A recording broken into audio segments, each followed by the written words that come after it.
शायद पाकिस्तान की तारीख में इतना बड़ा जान, देखें एक चीज होती है कहत से लोग मर जाएं कि जी कहत पड़ गया, वहां पर भूखे हैं, पहले जिस्म गला, फिर खाल, फिर हड्डी, फिर चर्बी, वो पतले से हो गए, गिरे हुए और इन दी एंड मर गए। वहां खाना नहीं पक सकता, कोई नहीं पका सकता खाना। मुझे नहीं मालूम चैनलों पे बैठ के लोग क्यों मांग रहे हैं आटा दाल चावल चीनी। आप मुझे बताएं, जो दरख्त के ऊपर बैठे हैं इंसान, वो आपकी 1 किलो तेल, आपका आधा पाव चीनी की थैली लेकर क्या करेंगे?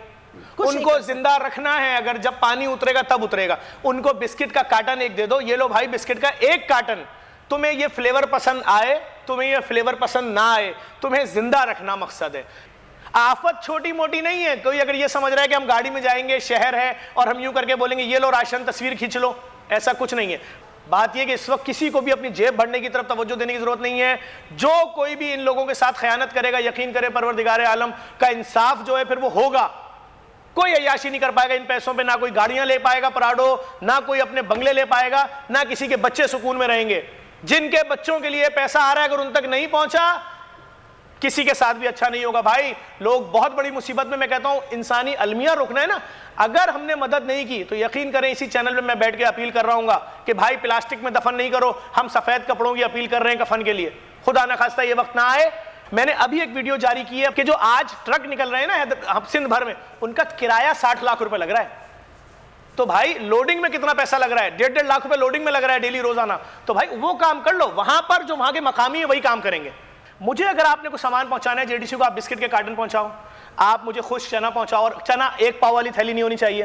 ठीक है, हैजा फैलेगा, खारिश फैलेगी, मलेरिया फैलेगा, लेकिन कोई चंदा वंदा मांगने की जरूरत नहीं है। मेडिसिन कंपनीज का प्रॉफिट अनलिमिटेड प्रॉफिट है भाई, किसको नहीं पता। 400% ज्यादा प्रॉफिट है। रियासत के इदारे बने, वो इन कंपनियों को रिक्वायरमेंट देंगे, भाई आप अपना CSR फंड की दवाई दो, यहाँ पर आप अपनी चैरिटी की दवाई दो। मैं 1 टैबलेट के पत्ता दूं, मैं 4 दूं, नहीं भाई। आप बताओ कितने हजार कार्टन आप दे रहे हो, कितने हजार कार्टन आप दे रहे हो, और अभी जमा करना पड़ेगा। देखिए अभी रिक्वायरमेंट आएगी, ये रियासत करेगी। पूरा बलूचिस्तान इस वक्त कट चुका है, इस वक्त पूरा बलूचिस्तान कट चुका है।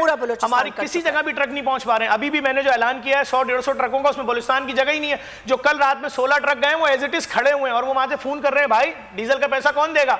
सिंध पुलिस को खराज तहसीन पेश करूंगा। मैंने हैदराबाद से जब टेंट खरीदे एक जगह से, बड़ी तादाद में सैकड़ों, उन्होंने मुझे 12,500 का बड़ा वाला टेंट दिया, जो आप अपनी स्क्रीन पे देख रहे हैं, हमारे टेंट लगे हुए सारे। अब सुने हुआ क्या, 12,500 के जो उन्होंने हमें टेंट दिए, जब अगले दिन हमने उनसे बोला कि भाई हमें 5,000 टेंट और चाहिए, उन्होंने कहा ठीक है ले लो 16,500।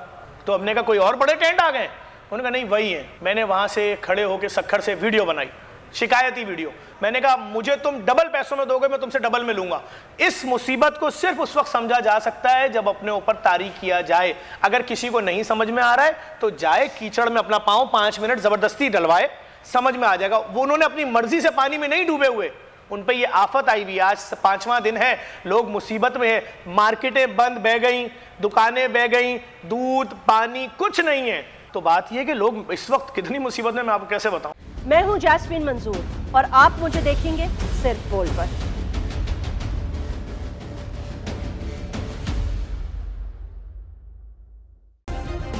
सब्सक्राइब करें और बेल दबाएं ताकि कोई खबर रह न जाए।